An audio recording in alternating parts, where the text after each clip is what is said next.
ask you for the vehicle documents. I ask you for the vehicle documents, Chief. Police, move in front of me. Chief, I ask you for the vehicle documents, Kyle. Move from in front of me. I ask you for the vehicle documents. Service vehicle, commissioner, police Chief, vehicle. let me see ID. Let me see ID.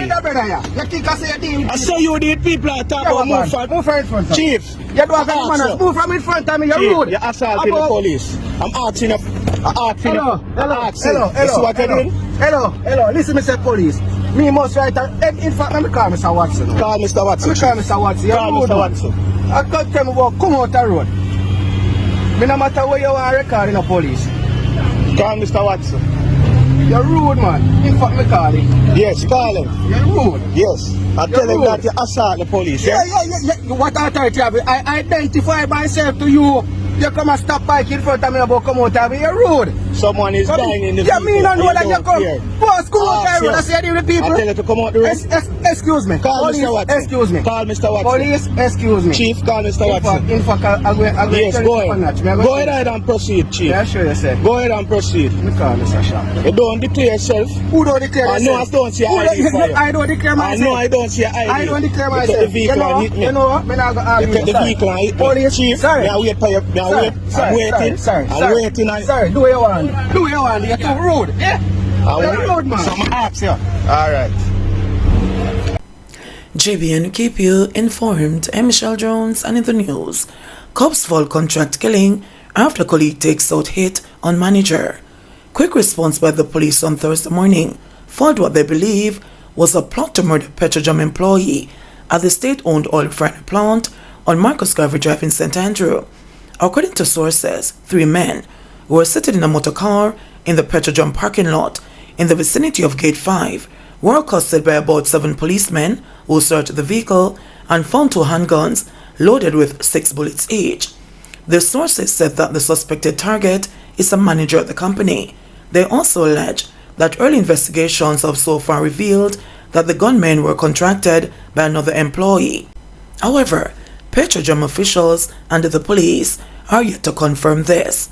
Petrojam General Manager Telroy Morgan, in a statement addressing the matter, said, approximately 6:25 a.m., 3 persons were apprehended by the police in the car park designated for contractors located outside the entry to the property. The Huntsville police are investigating the matter. We can, however, confirm that the individuals are not employees of Petrojam, nor are they contracted by Petrojam. Senior Superintendent Kirk Ricketts, commanding officer for the St. Andrew South Police Division, where the police who responded to the incident are assigned, said that he wouldn't be able to get into details. However, what he was sure about was that the police prevented a violent situation from unfolding. What I can confirm is that sometime after 6 a.m., a team from the St. Andrew South Police Division, led by the shift commander, intercepted 3 men in a motor vehicle. We seized 2 firearms along with the motor vehicle, and the 3 men were arrested. We do believe that these men had a plan and were up to no good. At this stage, I do not really want to get into the details of what we believe the plan to have been. The investigation is a joint one, and it is joint because where the men were interdicted was in the Kingston Western Division. The police who initiated the action are from the St. Andrew South Division. The Kingston West Division is bordered by St. Andrew South, and responding to something across the border is normal for both divisions. Both Kingston West and St. Andrew South detectives are currently interviewing the men. Secondary investigations could lead us to as far as Kingston East, where we believe one of the men is from. Our actions prevented serious and violent actions, Ricketts said on Thursday afternoon. A video of the police leading handcuffed men into the back of a service pickup vehicle in the parking lot of Petrojam has been circulating on the internet since the incident occurred. Elderly man dies in 3-vehicle crash in St. Anne. A 66-year-old man died in a collision in Monique, St. Anne on Thursday afternoon. He is Roy Brown, a farmer of Gearfield, Monique in the parish. Police reports that the crash involved a pink Eagle motorcycle that was being driven by Brown, a grey Toyota Probox motor car, and a brown 2008 Suzuki Grand Vitara. It is reported that the crash happened at around 5:40 p.m. The brigade and the police were called to the scene, and those involved in the crash were taken to hospital, where Brown was pronounced dead and the others treated. Monique Patterson, a resident of Monique, described Brown as a very hard-working and humble person. You always see him on his bike going to and from work. He's a man who is always on his farm. Everybody knows that about him. It was really unfortunate what happened, she said. Very humble man, I tell you. He always stays to himself and doesn't bother anybody. It's just him on his bike, you always say. He's going to be missed. Trust me, she expressed. Since the start of the year, Santana's recorded around 35 fatalities in 33 collisions. This is less than the 40 fatalities in 31 collisions for the corresponding period last year. St. James Police following strong leads in man killed hours after second SOE announced. The police in St. James are said to be following strong leads into the death of 24-year-old offender Akeem Robinson, who was shot and killed on Thursday afternoon on Fosdick Road in Montego Bay. Robinson, who hailed from Burn Savannah in St. Elizabeth, was shot and killed by an unknown assailant. Reports from the Montego Bay police are that about 2:45 p.m., Robinson was sitting on the roadway when was pounced upon by a man who pointed a gun at him. A struggle ensued between both men, during which Robinson was shot in the head. The gunman then made good his escape on a motorcycle. The police were quickly summoned and Robinson taken to hospital, where he subsequently succumbed to his injuries.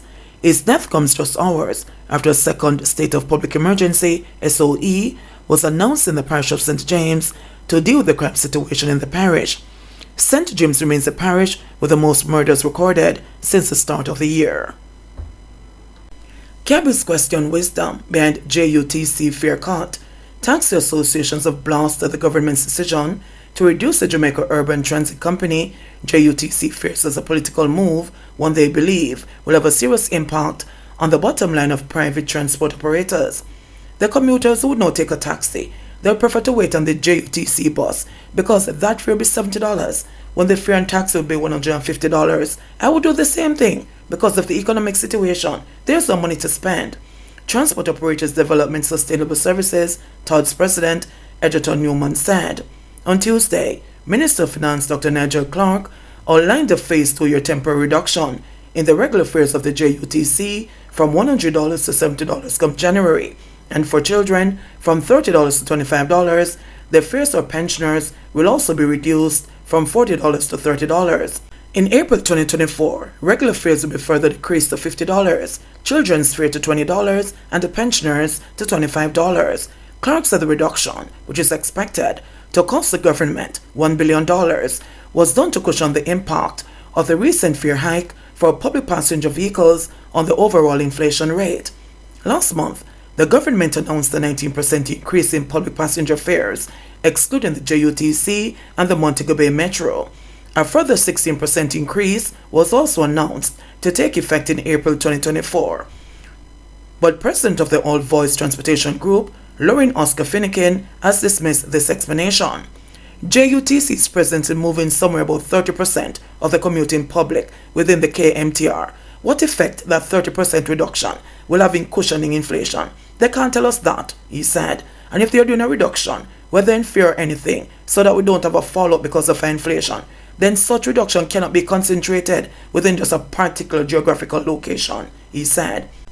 Finnegan, who said the majority of his 450-member organization operate within the KMTR, highlighted that no consultation was held with the Transport Steering Committee, which was established in July to tackle issues affecting the sector. He also said the fare reduction is puzzling given the major losses that the JUC has experienced over the years. For the current fiscal year, taxpayers are expected to fund a projected operational loss of $11.4 billion. In the meantime, Newman, who heads an 11,000-member organization, remains optimistic. We're not worried, we're strong. We have been in this business for a very long time, and we're going to ensure that we remain in business, he said. JBN will keep you informed. Please remember to subscribe, like, share, leave us a comment, and click the notification bell to receive our daily news items.